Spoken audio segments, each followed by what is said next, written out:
Live from our nation's capital, Washington, D.C., and in the heart of it all, on Capitol Hill. It is Tuesday, St. Patrick's Day, a grim St. Patrick's Day in the United States of America, 17 March, the year of our Lord 2020. This is episode 50 of War Room Pandemic. I want to thank the John Fredericks Radio Network, our co-producing partner. Also, America's Voice.News, the streaming platform for the Trump revolution. It is now Dish TV, channel 219. And want to give a shout out to all the team back there in Colorado, particularly now that one of the employees, I think, has been exposed to the virus. Also, Newsmax TV. And in Chicago, and boy, I wish the folks in Chicago would start to listen up on 99.1 and 103.9. They were booming this weekend when the governor had to shut it all down.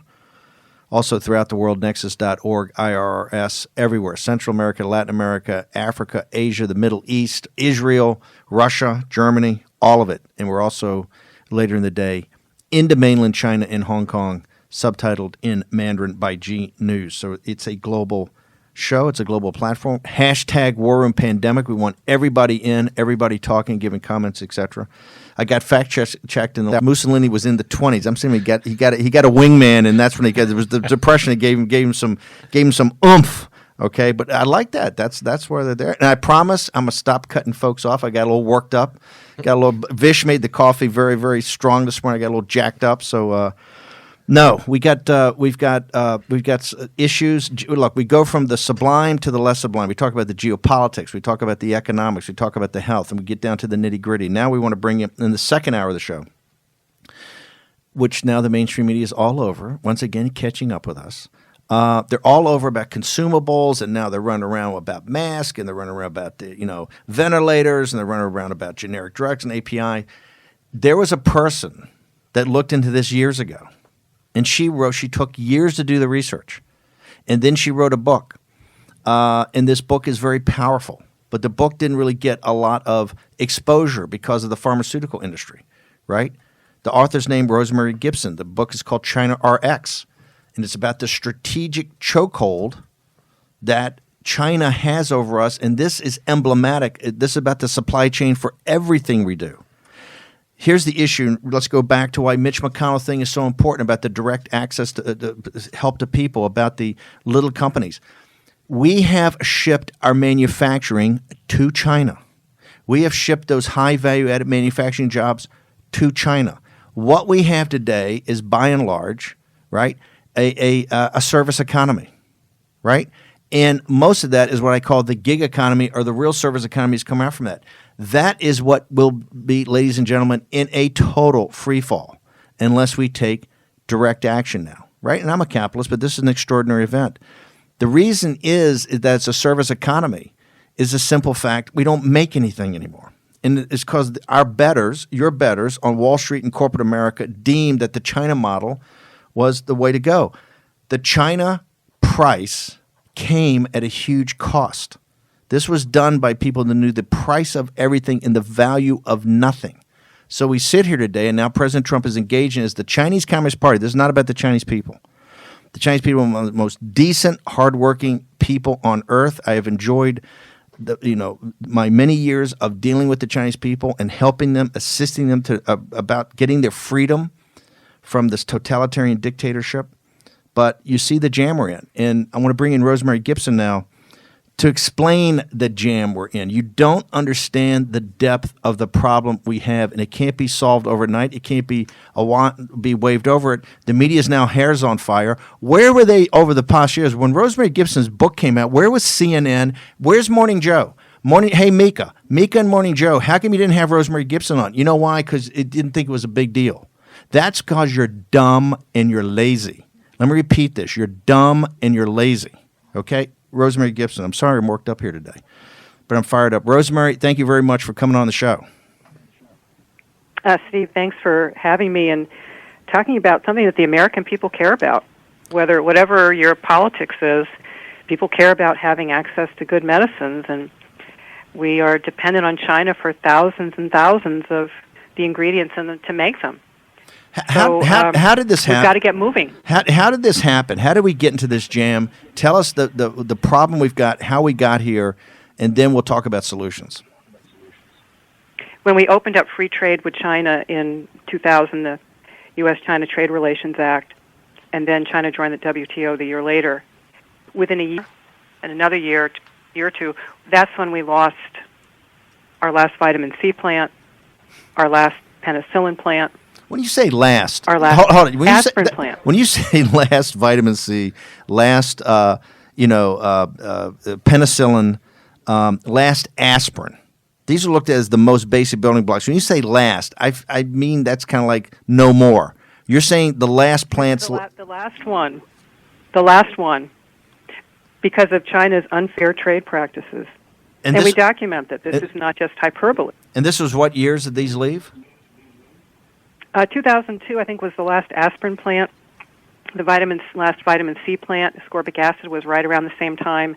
And 2004, this huge industrial complex making penicillin that used to make penicillin product for 70% of the world's supply. Gone from this country. Rosemary, it's Jack here. One of the things that's really frightening about this, speaking to some of our Indian colleagues, apparently where it comes to the antibiotics, the Chinese actively undercut the cost of even the price they could produce them at India. So even India really doesn't produce the antibiotics in the kind of quantity that they need anymore because they say that these Chinese cartels they decide that's one that they want the control of, and they just make the price so that no one else on planet Earth can compete. Because it's a state-owned industry. They can make it. They make it at a loss, right, to control this strategically. Yeah, and more importantly, it's a strategic move. I mean, they are making strategic decisions. What other APIs? API stands. Tell our audience. API stands for what, and what other APIs is made in China? APIs. This is the new phrase of the recent months. It's active pharmaceutical ingredients. It's what gives a medicine that you take. It makes it medicine. And then to make that, you need a bunch of chemicals. Because what are our medicines? They're basically chemicals, formulations to help people recover from disease. China has a chokehold, as you said in your opening remark, on thousands of those chemicals that are necessary to make the most basic drugs, including the medicines that are needed to take care of people hospitalized with coronavirus. Let me ask you, the precursor drugs, I hear that the Chinese, correct me if I'm wrong, are the Chinese now not actually holding this stuff back as some sort of leverage over the United States, or am I over-dramatizing that? We've heard about reports of the Chinese government commandeering masks made in China. If you think about it, if you were the Chinese government, it would be prudent for them to do the same thing with basic medicines. You would hear reports in China of a shortage of medicines. So I can imagine that they would be doing the same, but and also we're competing with other countries because this is global dependence on China. So we have the perfect storm of a production shutdown. There's word that some are trying to get back up and running. But then you have global demand spiking for these products, and as I predicted in China RX, regrettably, it's coming true, that in the event of a natural disaster or a global pandemic, if China shuts the door, we'll be waiting in line behind other countries to get basic medicines. By the way, when you're at home and if you're self quarantining or doing social distancing and you want to get up to speed on this, we're going to start talking about books to get. But Rosemary Gibson's China RX is a must read on your reading list. Somebody asked the other day, we're going to put out a reading list. This is near the top. She and Dr. Hatfield's 3 Seconds Until Midnight. Rosemary's book, you will get so angry as you flip the page. Anger, anger, anger. Okay, Rosemary, we got to make sure people understand that there are sunlit uplands as we power through this. What is the solution? As you sit here today, and I know people at very high levels are starting to listen to your voice. As we sit here today, what is the solution? The first thing we can do, and which Congress and the White House can do, Steve, is let's start buying American for our federal government. Our taxpayer dollars should not be going to China to support its industries for critical medicines and supplies. You heard about the shortage of these, big Q-tips, the swabs. We need to bring that home. So let's have the Department of Defense, the Health and Human Services. They have a $8 billion stockpile of supplies, and for our veterans, they directly purchase, medicines and other medical supplies. We should use our taxpayer dollars to have those products made in the United States. So what percentage, if you had to do it today, if you could talk to the guys on the Hill and you talk to the White House, because I want to bifurcate this between stuff we have to stand up and get done and stuff that's out there. When you say buy American, is there certain categories here that actually people would just say, I'm a buy American, I'm not going to buy a China product right now? Are there certain of your categories that do that, and what are the major ones, if so? Well, I think it's much easier to stand up a plant to make masks and Q-tip swabs.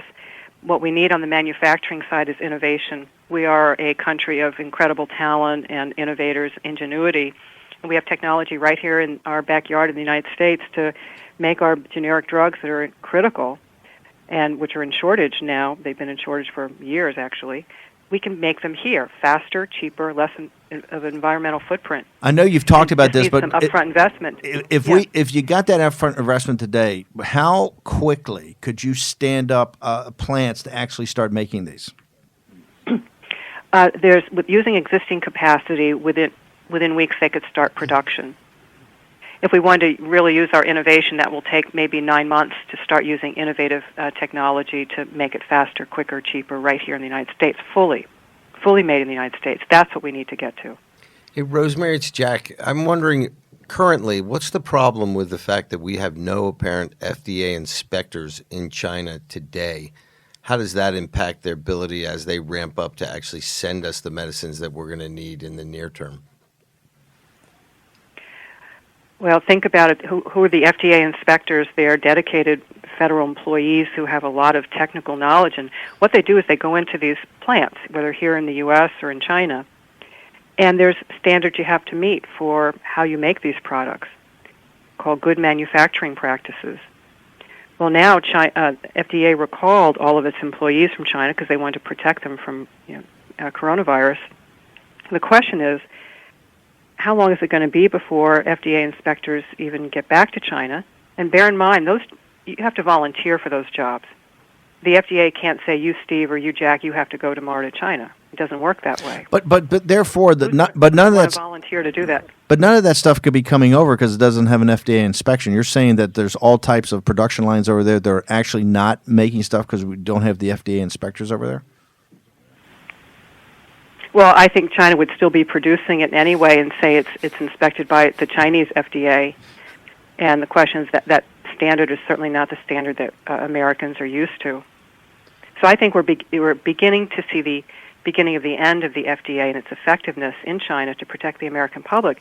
And be mindful that FDA also inspects food that comes from China. Oh, so wow. that's not happening.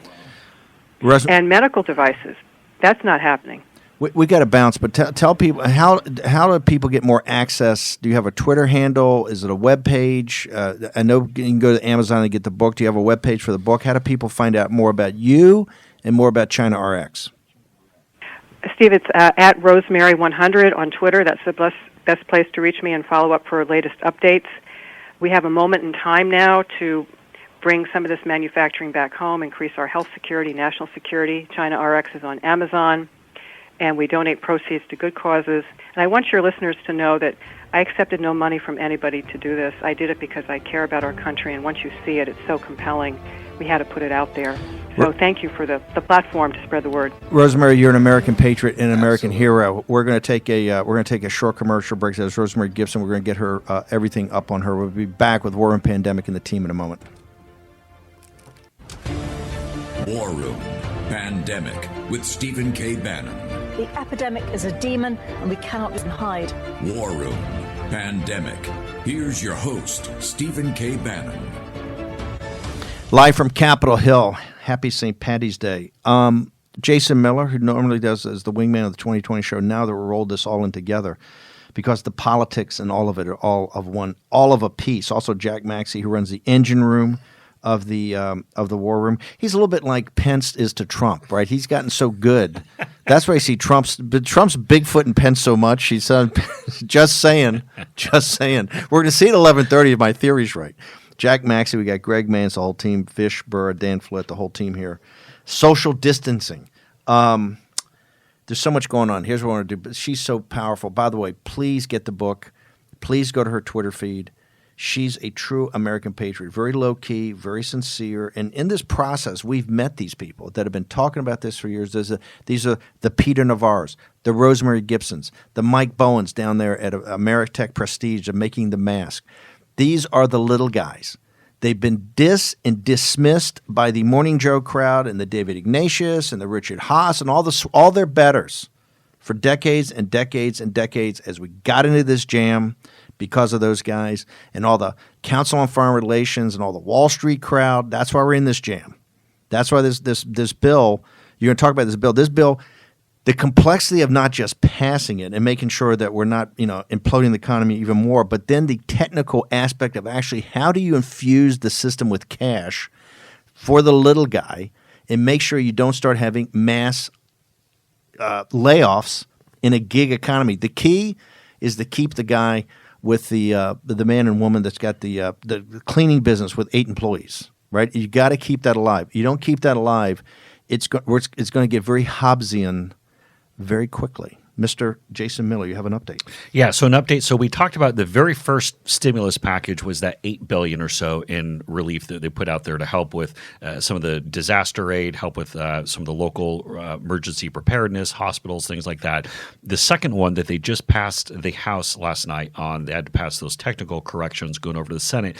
They're estimating that to be at approximately $104 billion. That's a big amount. But what we've been talking about was— So the relief package is, that's what I said. So they finally came up with a number. The relief package is $104 billion. For the one that passed last night. The one that passed last night, but that's the House because they didn't put. Nobody could calculate a number over the weekend, right? Right. And I'm saying, hey, you're going to need 800. We've said on the show $1 trillion, cash infused. By the way, money doesn't mean it's modern monetary theory. We're going to get a Tom Piketty, the French guy, won. Okay, we'll talk about that later. This is all funny money now. Right. Correct. So we finally got a number on the relief package. So Just came out last night. We had $8 billion of, and President Trump had gotten blown up. There were guys, I'm not saying who, associated with the White House that were talking about that initial package that came out 2 weeks ago on a Monday. It was going to be $800 million. If President Trump had put that number out, you'd have been skinned alive. Okay, he put a $2.5 billion package. The Democrats put 8. We settled on 8. That was the original Corona kind of that was for the therapeutics. That was for the some emerging stuff for masks, other stuff that all these teams over there are working on. Also to try to get the vaccine going. So you had the $8 billion. Now we've had the $104 billion, which is what I call the relief package. Right, that's kind of the interim for make sure that you don't have to pay for the test. All these sorts of things. But the big kahuna. The big kahuna that Secretary Mnuchin is talking about, and this is what Mitch McConnell Schumer, because remember, one thing is we're playing catch-up ball here. Let's go back in time. Nancy Pelosi, and this is what drove President Trump last week, she's coming out showing him no respect. She bigfooted him. She had a bill, right? They were down Mar-a-Lago. She had a bill. This bill right here, they had a bill. We had to kind of play catch-up with that. We didn't have a bill. Right. Bill beats no bill. Exactly. And so you have the $104 billion. Schumer had a $780 billion big package yesterday, big-footed everybody.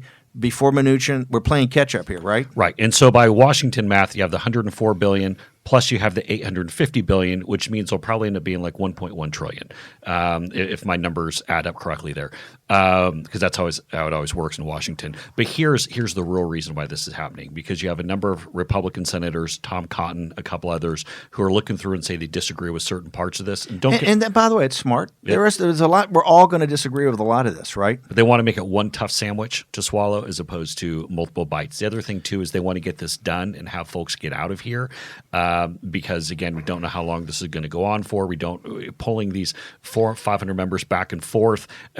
First of all, they should be here and just get it done. They shouldn't have left in the first place. We do process stories on here because process is important. A lot of this is going to be about process, the process of how you stop the virus, the process of how you get the economy and do the systemic changes that have to be made. What Rosemary Gibson's talk about, not just the concept, it's the process. I know people say, oh, it's a process story. The process story is important here because of the timing. And remember, a lot of people, and this is why I admire Louis Gohmert, even trying to slow this thing down, a lot of the audience, a lot of folks here are going to have a very bad taste in their mouth from TARP. Remember TARP and also Obama's stimulus. Remember the shovel-ready projects? And you saw a lot of guys just there were highways around the country that got re-asphalted 9 times just to spend the money. People don't want to do that. If they're going to do this, they want to make sure it's properly applied. So you have a lot of bad memories from the last time we had this fire drill. Jim Quinn and the guy, the Burning Platform blog site that I strongly recommend. He's a fourth turning guy. If you think I'm hair on fire and down and apocalyptic, hey, I'm like nothing compared to Quinn and these guys. But Steve, it's not just the Keynesian spending here. I want to make sure it's very clear. There's some very good ideas out here about how to make sure that we remain solvent, make sure to keep the economy above board. So Kevin Warsh, who we both know very well, brilliant guy. Formerly on the Fed, he's out at Stanford. He's also with was it Druckenmiller on the investment front. He was a guy. He was the short list for Secretary of the Treasury originally. He was short list.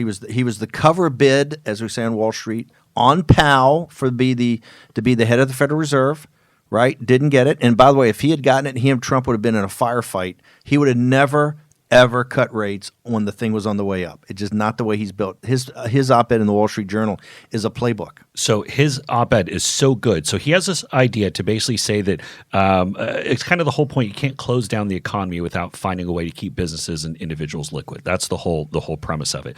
And Kevin writes this op-ed in yesterday's Wall Street Journal saying that the government should have government-backed credit facilities, so loans of between 90 and 180 days. And it's based on the January 1st, 2020 economic and fiscal standing. So that's what it's based on. And so it's under just to get real technical, because I know our audience likes to understand why Warsh is making this recommendation to the Treasury Secretary, Steven Mnuchin. Under its Section 13.3 authority, the Fed can create a new facility that could lend to companies hit by the economic shutdown, not merely banks and financial institutions. Presumably, these would include retailers, airlines, hotels, transportation, energy companies, and more. I want to read you one sentence here from Kevin's op-ed. And again, go to the Wall Street Journal, Kevin Warsh. We're going to also put it up on the site. I want to read you this. We're going to cut and paste, get it past the paywall. Here's the one sentence you need to know here. Owing to the virus, many U.S. households and businesses are expected to face a liquidity crisis. It must be managed quickly and effectively so it doesn't turn into a solvency crisis. More traditional Keynesian fiscal stimulus to spur immediate consumer spending is at odds with the public health measures adopted by the president to slow economic activity for a time. So, this is showing the both ends. We got to have the Keynesian side and the spending, but also keep the liquidity going. But let me put this, and Jack, jumping in, I know you're a Wall Street guy. Let me put this in perspective, though, from yesterday's show. Kevin Warsh, and we had John Charles, one of the most high venture capitalists around. And Kevin Warsh is the farthest thing from a hair on fire guy you will ever meet. This is steady Eddie, okay? Brilliant, calm, focused, has been through this exercise before in the Bush administration. Okay. What Childs yesterday said, hey, I think we have the Treasury or the Fed make $1 trillion available to back stock indexes to keep the stock prices up or to make sure these companies don't collapse. Kevin Warsh, by using that code with the Treasury, he's essentially making the Treasury or the Federal Reserve a direct lender to companies. These are not small things. This is my point. In a fourth turning, and particularly in a crisis like this, people will start to step up and talk about concepts that are totally different, that are not practices. And this is why this process is going to take time, because these solutions are going to be debated. The Tom Cottons in the world, they have to be debated. You have to think this through, because these are not small deals. And what Kevin Warsh and Charles are both saying, there's a sense of urgency to this, right? If you start losing these companies, you're going to have mass unemployment, because we're going to go down. Greg Manch is just telling me Goldman Sachs has now come out with a new thing about the recession. We're going to have a recession. There's no doubt about that. Europe's in a free fall. China shut down production for 4 weeks. The world's inextricably linked as far as the economy goes. We're going to have a downturn. It's how steep it is and how much the rebound is we get out of here. But in solutions on the capital market side, people are talking about, when Kevin Warsh is citing that we have a fundamental change here and we become a direct lender to businesses for their solvency and industry groups for their solvency, that's a big deal. Well, I think one of the things that's interesting coming out, you had Mayor de Blasio today said, look, the answer now is direct income to the individuals for their pockets, sort of parroting what we heard from Mitt Romney the other day. Because I think one of the things that the administration has to be very careful about, having been a Wall Street guy, having seen how money flows from one organization to another, I don't think that the American people are ready to buy into trickle-down theory in the hopes that... Are the American people ready for – this is yang-gang socialism. Is the American people, for whatever the emergency is, are they ready for – because this is this direct payment to people. Once you go there, how do you wind it back? And you got Mitt Romney, who's no socialist, saying this. By the way, let's get ready to take a short commercial break here. The hashtags lighten up. We're getting great comments, observations. We also want you to link to news throughout the world. This show's a global show. Hashtag War Room Pandemic. Please jump on there and tell us what you want. Also go to the website. We got the pandemic/War Room website. All the news. Jack Maxey and the team are updating it all day long. It's got a comment section. We want your comments, your observations. Also, make sure you download the show, share it with your friends. We're on podcasts. We got, almost 4 million downloads of podcasts, and we're ubiquitous. We're everywhere. We're on shortwave radio in northern Italy, and we're on medium wave radio in sub-Saharan Africa. We'll be back with War Room Pandemic in a moment.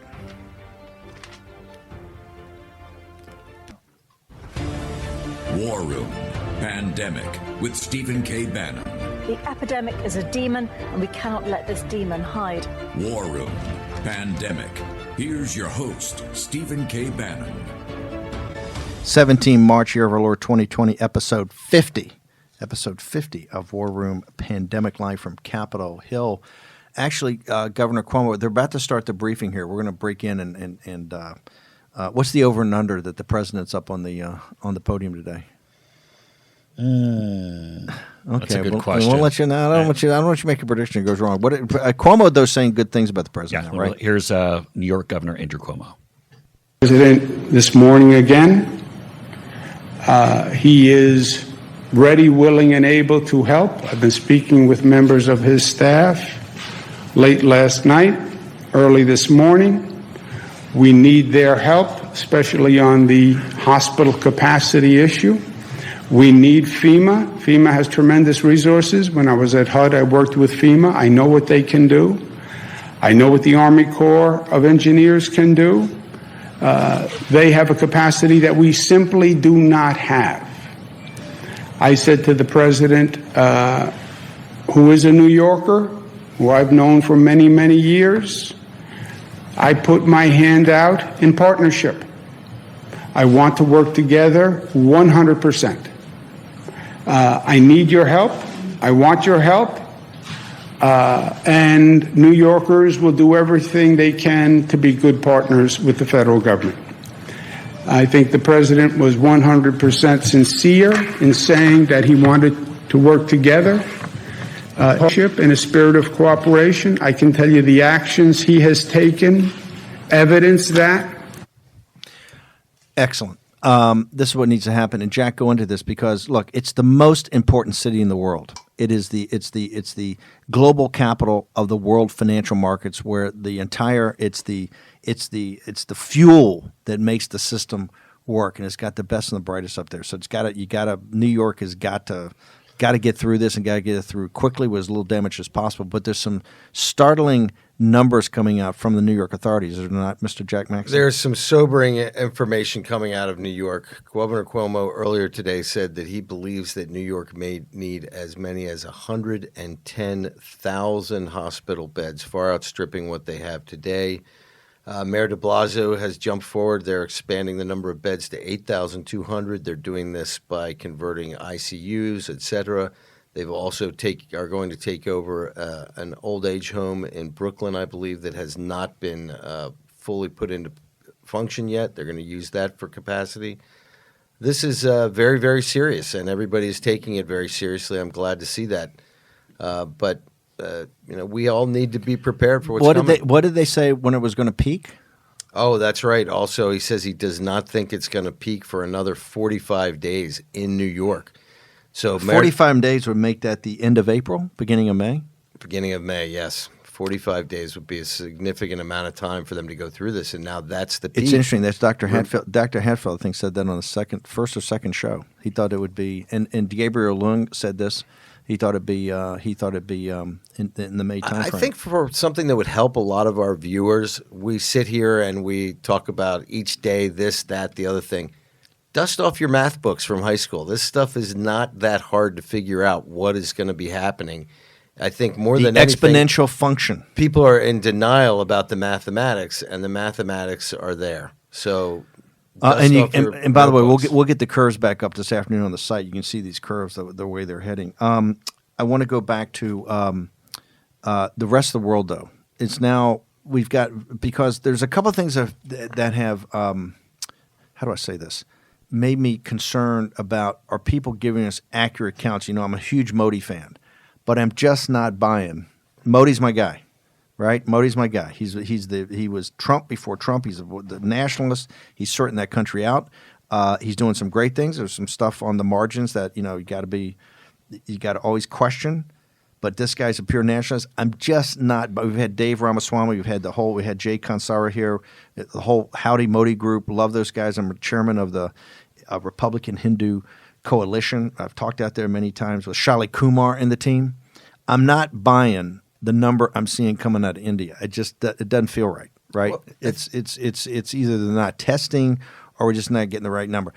India and also Latin America. I'm just not buying these numbers I'm seeing coming out of these places. And also Africa. And I think one thing that everybody has to understand as we talk about the debate concerning herd immunity and whether or not we're going to do this and that, in many of these third world countries, there literally is no choice. They are going to have to follow the course of herd immunity. And there's historical, because you're saying the infrastructure is just not there. The infrastructure is forget just not there. Forget the ICU units. You're saying the basic medical infrastructure is just not there, particularly doctors, nurses, and hospital beds. And certainly a ventilator, which would be the bridging thing necessary to keep someone who's critically ill alive. And there's a historical antecedent to this. I recommend everybody read a book called The Great Influenza by a guy named John Barrow. We've had that's it up another. many times. We're have here tomorrow, so you see on AVN. You'll be in Dish 219. You'll be able to see the cover. So John Barry's The Great Influenza is the book about the Spanish flu of 1918. Absolutely. And you've got Rosemary Gibson's China RX, and of course you've got Dr. Hatfield's 3 Seconds Until Midnight.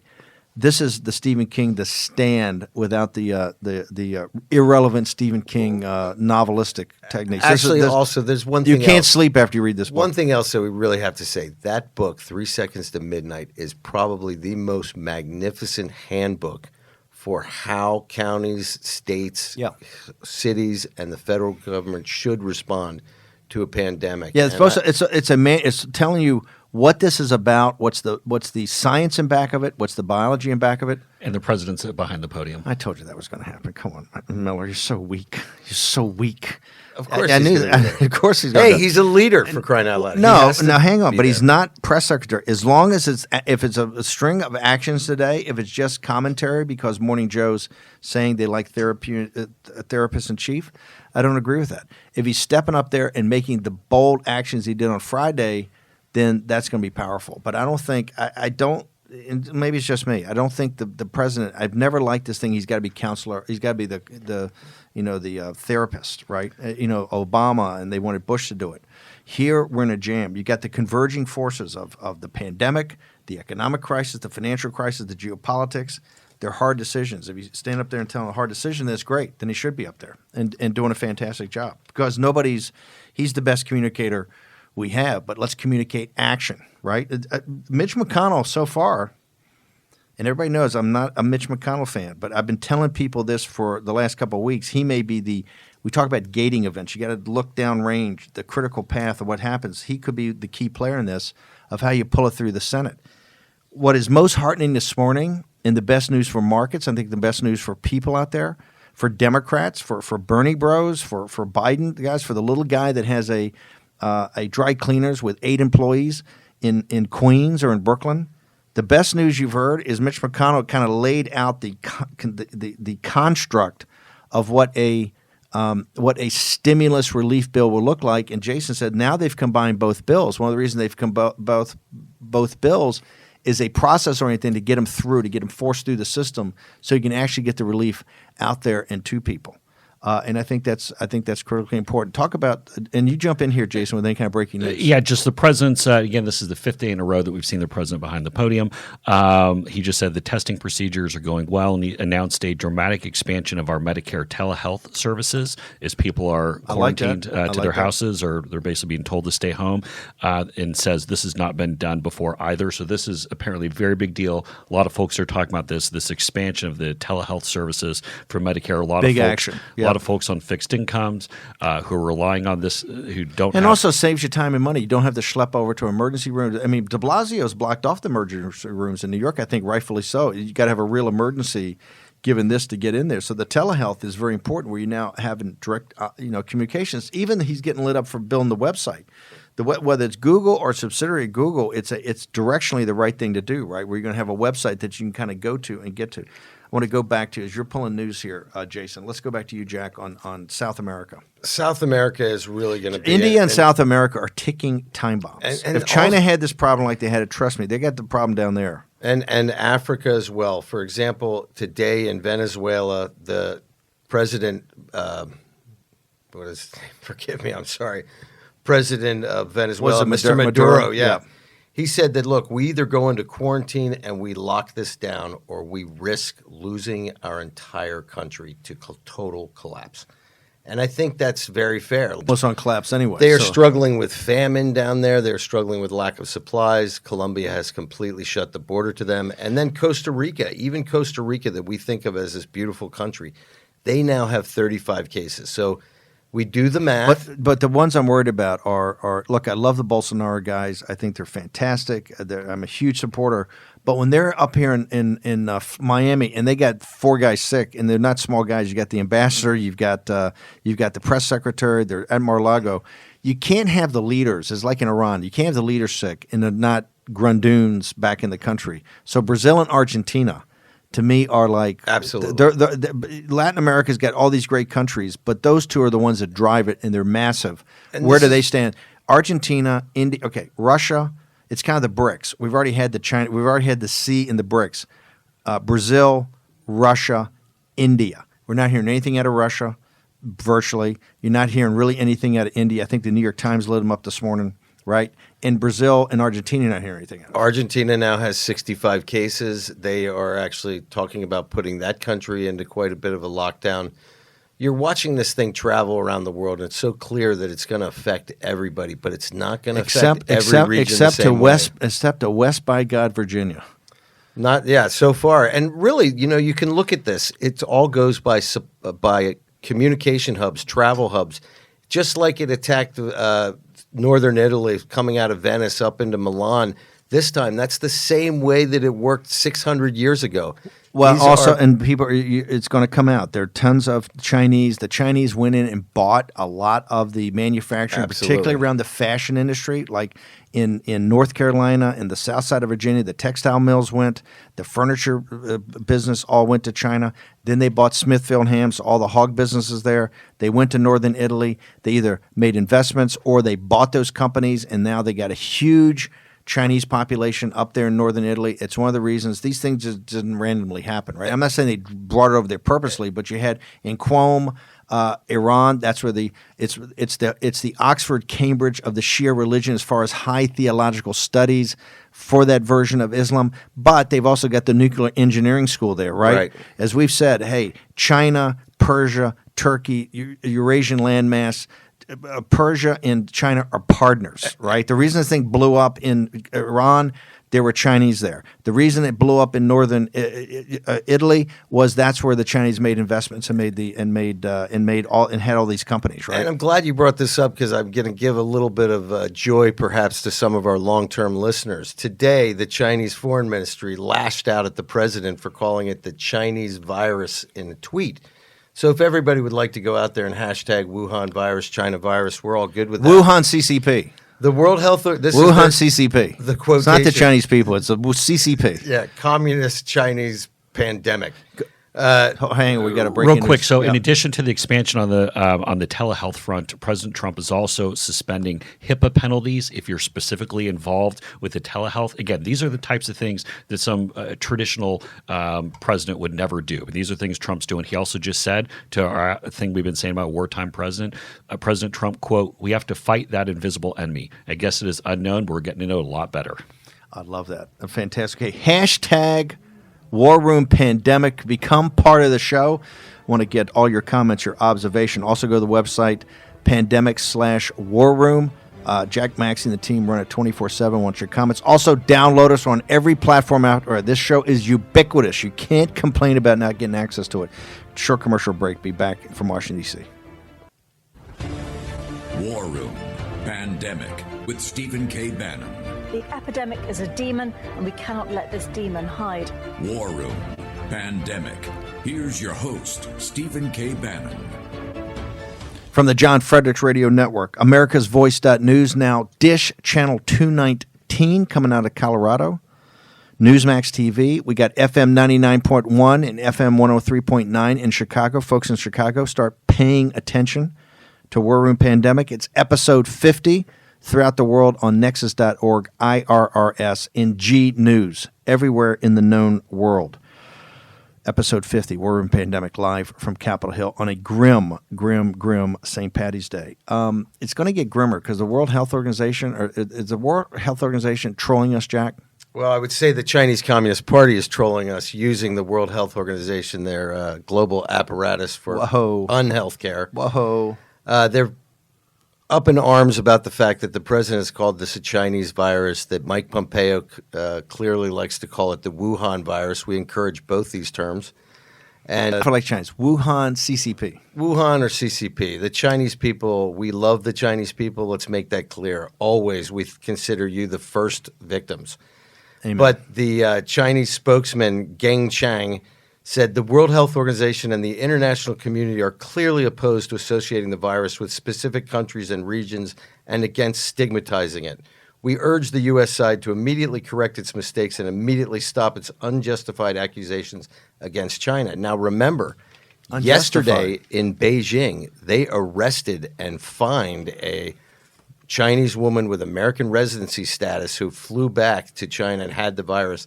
They came out and said, oh, she's coming back because we have better health care, and now she's infecting the country, and America is the enemy of all people who don't want the virus. This is going to get nasty. Okay, this is a geopolitical. They are an existential threat to their own people, the Chinese Communist Party. They're an existential threat to the underground house Christians, and people should understand there's 100 million Christians in Catholics in China. You've got the Tibetan Buddhists, you've got East Turkestan, you've got the Muslims, you've got the Falun Gong, you've got all these that are suppressed by the CCP. CCP is the enemy of free people, free men and women everywhere. They've got this country totally on lockdown, and this is going to be the direction we're heading is not a good direction. And President Trump is throwing down now. And I realize he's got his buddy Xi. And I understand President Trump has to play a different game because he's at that level that, like in World War II, Joseph Stalin was our ally. The enemy of my enemy is my friend. But President Trump's got to work that. Well, Steve, if you don't mind, while we're doing the economics, I have a toss-out that I think we could do. We purchased a lot of oil for the National Strategic Reserves. One thing that we know will follow on the heels of a pandemic like this, at least historically, is going to be famine. I think the president could take a bold move to completely load up the national strategic supply with every single piece of grain, every soybean that we have, provide absolute relief for our agricultural sector. They are going to be going into planting this year. And guess what? It means when China has to come forward and negotiate the deal that they promised, they'll be dealing with Donald J. Trump. I also would recommend that Bolsonaro provide the same thing because these two countries will feed the world in the future. I've said we need if you had an alliance, if you had an agriculture alliance between Brazil and the United States, I think you've got basically 75, it's 2/3, 1/3, or 75 or 80% of food exports. Brazil is a superpower when it comes to food, just like the United States is, and that's why China's all over Brazil. if you Dr. Toner's study, which is the one from the Bloomberg's School of Public Health up at Johns Hopkins University, that everybody should read. It's on our site. The one where 65 million people die and the world's economy collapses because of coronavirus. It's Event 201, and I got it. I realize the conspiracy theorists' heads blow up all the time, but it's Event 201. He called it. He said it in Brazil, and the reason, not in China, and the reason things spread so quickly was because of Brazil's relationship with China on the agricultural products. So here's what I like about your idea. It's out of the box. So we're hearing guys like Childs talk about putting substrate below the equity markets. We got Kevin Warsh, who's one of the brilliant guys, talking about direct lending to industries to keep them going. And we've got Jack Maxey talking about making the strategic petroleum reserve. Just don't top that up, which we're doing under President Trump, but also start a strategic food reserve of what you then use. And here's what I like: you got a country club Republican like Jack Maxey, right? One of these button down, a Bush guy, right? A Bush from the Bush apparatus. No, I left the party because of the Bushes. They were not conservative enough. No, they weren't aggressive enough. Weren't aggressive enough. I don't want to go into nonstop wars. I left in '91. We've got him even before the Gulf War. Wow. Yeah. What other news we got breaking on this press conference? President's still up there? Is he? I can't see because it's to my back. They're alternating. President's been up there a couple times. Secretary Mnuchin, Vice President Pence. They're calling on construction companies that have shut down to donate their masks to the to overall healthcare and hospital efforts. They said that there are a lot of supplies that could be better used right now. Also, this is huge news.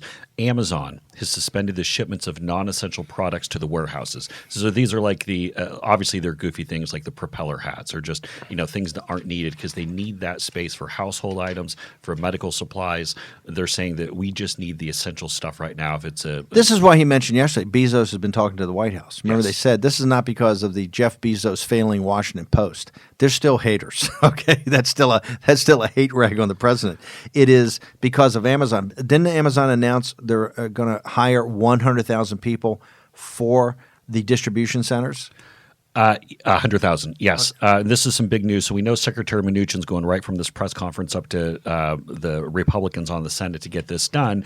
Also saying here, I want to make sure I have this exactly, Mnuchin just said, we heard loud and clear that there were liquidity issues, explaining up to $1 trillion of commercial papers can be purchased. Says if you owe your payment to the IRS, you can defer up to $1 million as an individual, interest-free, penalty-free for 90 days, Mnuchin says. So this is with the tax day rapidly approaching next month. month. Business tax days were yesterday, right? The business tax day was March 15th, and then the personal tax. So it's a big deal. That's what I've been arguing. If you want immediate cash infusion as a bridge, the federal government should not take any fee, and they should not collect any taxes. Okay, we got to bounce. We're back at 5 p.m. today. We have a new show, an afternoon show on WABC 77 AM, the preeminent talk radio station in the country.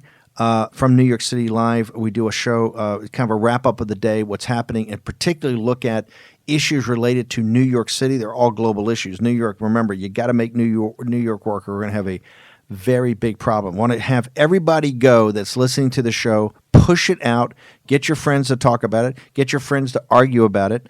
We want to hear all your comments. # War Room Pandemic. That's how you can get to us. # War Room Pandemic. Also, the handle for the website is actually, I was wrong. It's pandemic.warroom.org. Pandemic.warroom.org. We'll see you at 5 o'clock this afternoon on WABC and also America's Voice today at 5. Thanks.